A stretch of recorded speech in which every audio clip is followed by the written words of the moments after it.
ನೋಡ್ತಾ ಇದ್ದೀರಾ CBT Kannada TV. ಸಮಸ್ತ ನಾಡಿನ ಜನತೆಗೆ ಗೌರಿ ಗಣೇಶ ಹಬ್ಬದ ಶುಭಾಶಯಗಳು.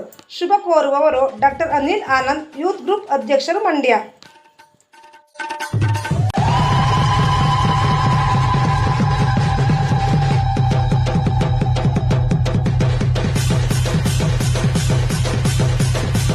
ಜೊತೆಗೆ ಗೌರಿ ಗಣೇಶ ಹಬ್ಬದ ಹಾರ್ದಿಕ ಶುಭಾಶಯಗಳು. ನಾನು ಡಾಕ್ಟರ್ ಅನಿಲ್ ಆನಂದ್ ಮಾಡುವಂಥ ವಿಶೇಷವಾದ ಅಭಿನಂದನೆಗಳು. ಪ್ರತಿ ನಮ್ಮ ಹಬ್ಬಗಳೇನಿದೆ ಮನಸ್ಸುಗಳನ್ನು ಬೆಸೆಯುವಂಥ ಹಬ್ಬ. ಈ ಹಬ್ಬ ಕೂಡ ಒಂದು ವಿಶೇಷ, ಯಾಕೆಂದರೆ ಎಲ್ಲದರಲ್ಲೂ ಗೌರಿ ಹಬ್ಬ, ಗಣೇಶ ಹಬ್ಬ ಅನ್ನುವಂಥದ್ದು ಎಲ್ಲದಕ್ಕೂ ಒಂದು ಬಿಗಿನಿಂಗ್ ಅಂತ ಹೇಳ್ತೀವಿ. ಅದು ಪರ್ಟಿಕ್ಯುಲರ್ ಗಣೇಶನ ಪೂಜೆಯಿಂದ ನಮ್ಮೆಲ್ಲ ಒಳ್ಳೆ ಕಾರ್ಯಗಳು ಹೇಗೆ ಬಿಗಿನಿಂಗ್ ಆಗುತ್ತೆ, ಅದೇ ರೀತಿ ಈ ಸಲದ ಗಣೇಶ ಹಬ್ಬ ಕೂಡ ನಮ್ಮ ಜೀವನದಲ್ಲಿ, ಎಲ್ಲರ ಜೀವನದಲ್ಲಿ ಹೊಸತನಗಳನ್ನ ತರಲಿ.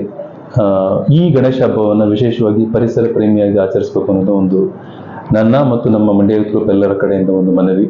ನಮಗೆಲ್ಲ ಗೊತ್ತಿದೆ, ಪ್ರತಿ ವರ್ಷ ಈ ಪ್ಲಾಸ್ಟರ್ ಆಫ್ ಪ್ಯಾರಿಸ್ ಬಗ್ಗೆ ನೂರಾರು ರೀತಿಯ ಅವೇರ್ನೆಸ್ಸು ಮತ್ತೊಂದು ಎಲ್ಲ ನಡೀತಾ ಇದ್ರು ಕೂಡ ಇನ್ನೂ ಆ ಒಂದು ಕ್ರೇಜು ಆ ಯಂಗ್ ಜನರೇಷನ್ ಅಲ್ಲಿ ದೊಡ್ಡ ದೊಡ್ಡ ಮೂರ್ತಿಗಳನ್ನ ಸ್ಥಾಪನೆ ಮಾಡೋದು, ಪ್ಲಾಸ್ಟರ್ ಆಫ್ ಪ್ಯಾರಿಸ್ ಮೂರ್ತಿಗಳನ್ನ ಸ್ಥಾಪನೆ ಮಾಡೋದು ಸಂತೋಷ. ಹಬ್ಬಗಳು ಸಂಭ್ರಮಗಳು ಪಡಬೇಕು, ಆದರೆ ನಮ್ಮ ಪರಿಸರಕ್ಕೆ ಮಾರಕ ಆಗುವಂತ ಒಂದು ತೊಂದರೆಗಳು ಮಾಡೋದು ಬೇಡ. ಯಾಕಂದ್ರೆ ಇದ್ರ ಪರಿಣಾಮಗಳು ನಮಗೆ ಇವತ್ತು ಗೊತ್ತಾಗಲ್ಲ. ನಮಗೇನನ್ಸುತ್ತೆ, ಇವತ್ತು ಗಣೇಶನ್ ಕೂರಿಸ್ತೀವಿ, ಎಲ್ಲ ಒಂದ್ ಕಡೆ ಬಿಡ್ತೀವಿ, ಮುಗಿತು ಅನ್ಕೊಂಡಿರ್ತೀವಿ. ಆ ಒಂದೊಂದು ಜೀವ ಸಂಕುಲಕ್ಕಾಗುವಂತ ತೊಂದರೆಗಳು ಇಂಡೈರೆಕ್ಟ್ ಆಗಿ ಇವತ್ತೆಲ್ಲ ನಾಳೆ ನಮಗೆ ಪರಿಣಾಮ ಬೀರುತ್ತೆ. ಸೊ ಹಾಗಾಗಿ ನಾವೆಲ್ಲರೂ ಒಂಚೂರು ಹೆಚ್ಚಿನ ಜವಾಬ್ದಾರಿಯಿಂದ, ಸಂತೋಷ ಸಂಭ್ರಮದಿಂದ, ಪರಿಸರಕ್ಕೆ ಧಕ್ಕೆ ಆಗದಿರೋ ರೀತಿಯಲ್ಲಿ ಈ ಒಂದು ಗೌರಿ ಗಣೇಶ ಹಬ್ಬನ ಆಚರಣೆ ಮಾಡೋಣ. ಎಲ್ರಿಗೂ ಒಳ್ಳೇದಾಗ್ಲಿ, ಶುಭವಾಗ್ಲಿ. ವಿಘ್ನೇಶ್ವರ ಎಲ್ಲರಿಗೂ ಒಳ್ಳೇದು ಮಾಡಲಿ. Thank you.